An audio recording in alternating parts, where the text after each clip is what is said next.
Hey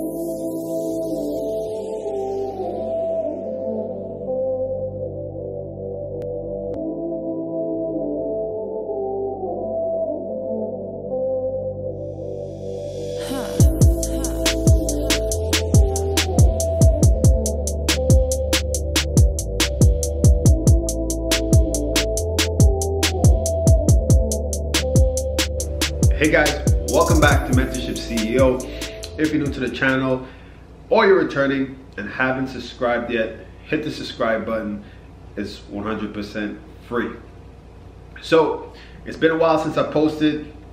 With life, everybody's busy. I've been focusing on my app, which is called Mentorship.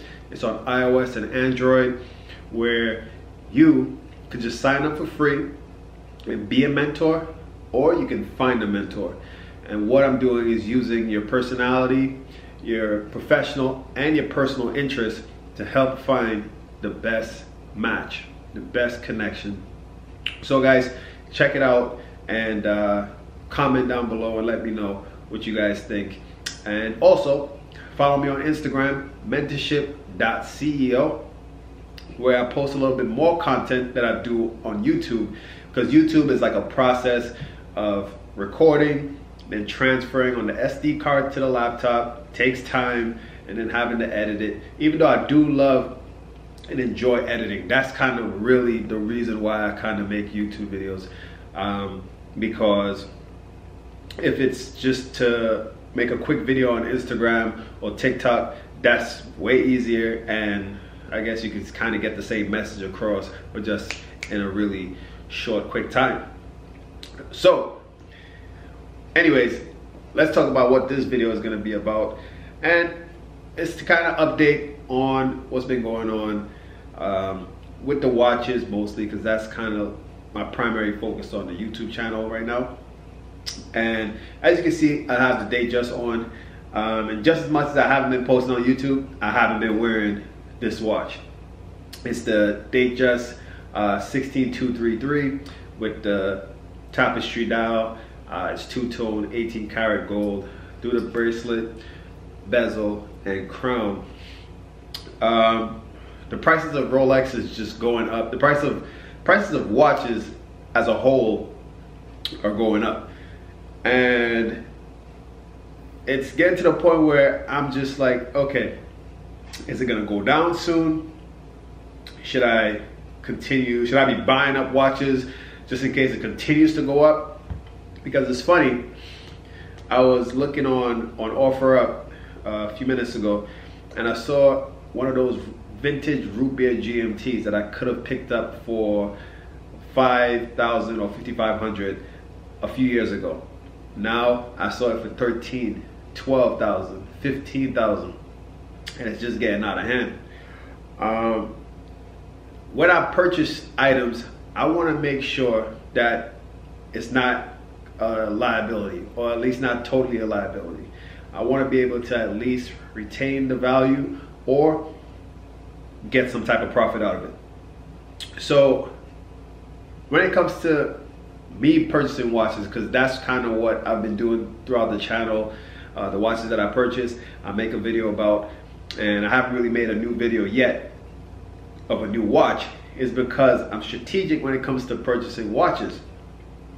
I'm not someone that's gonna make an impulse buy and it's gonna be something that I regret. When it also comes to it, I want a return of 15–20%. And I know a lot of actual gray market dealers and flippers, at best they look for 10% or 5% profit on the watches that they buy and sell.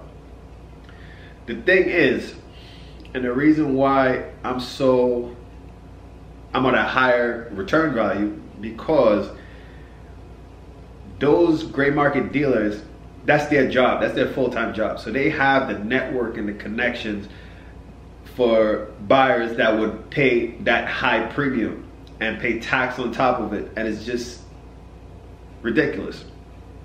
So for myself, I'm much more comfortable purchasing a watch where it's at a discount, a steep discount, so that when I want to sell the watch, I get my money back for sure if it's an emergency, or if I could take the time to sell it, I would get, sure, 10% plus return on the watch.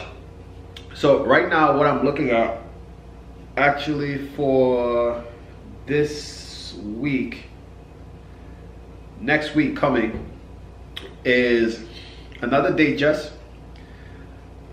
This one is a blue dial. Previously I had a Datejust blue dial and I regretted selling it. It was in perfect condition, unpolished. This one, from the pictures, I could tell maybe it had a one polish, nothing too crazy, but the condition is okay. So I'm looking at that. I'm guessing it's a 16013. It's a two-tone. And I'm also looking to go away from Rolex for a little bit and pick up a Vacheron. And this one is just gonna be like a fully addressed watch, leather strap.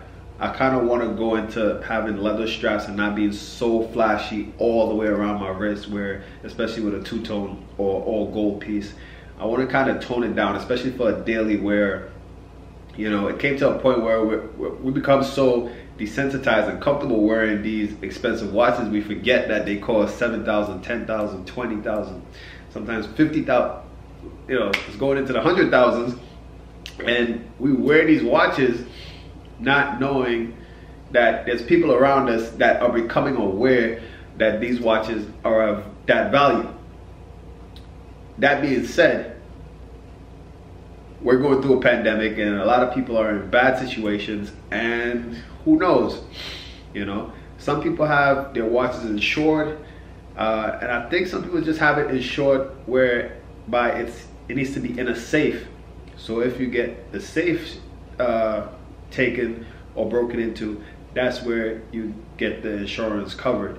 But I believe with some it's maybe a little bit higher of a monthly payment if you have it on you. Yeah, so I'm not showing the details, but I definitely need to look into it, especially because I've just been more realizing and cautious of high value, knowing your surroundings. And I think that's something where us watch people, watch guys, watch girls, women need to be more aware of our surroundings and not be so comfortable wearing these watches out walking about. People are noticing these watches now, especially like a Jubilee bracelet. So that being said, I'm looking to get into like a stainless steel piece. It's crazy that I regret selling my 16610 Submariner. And the reason why I sold it, it was because it was so low key and the value of it was overpriced for what the watch is. Still is. But that's not something I have control of. The market for stainless steel watches is continuing to go up for some strange reason. But now, looking back, I should have kept that watch because I want a watch just like that. Even though Submariners are known now among just regular people who maybe can't afford it, but they just know those watches, so it's still like a little bit of a spectacle. So that's why I'm also looking at a Vacheron, where it's such a low-key dress watch that I could wear every day.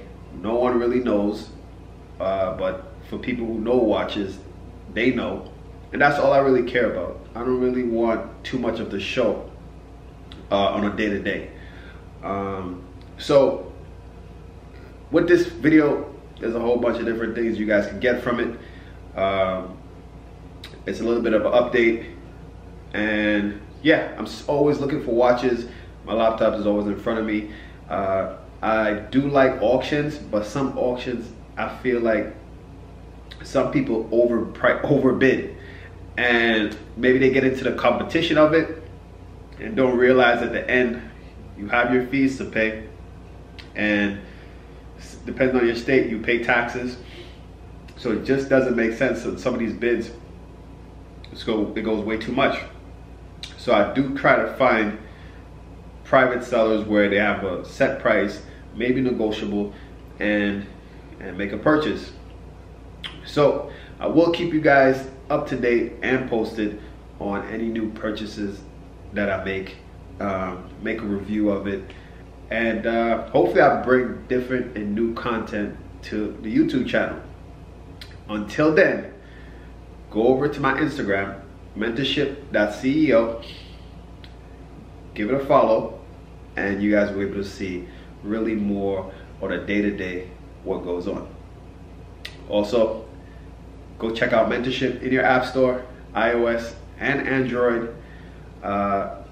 Be a mentor, or you can find a mentor, and guys, it's free, so it's going to benefit you or someone that you know. So tell someone about it so that they could actually sign up and get some type of guidance and advice in whatever that they're looking for.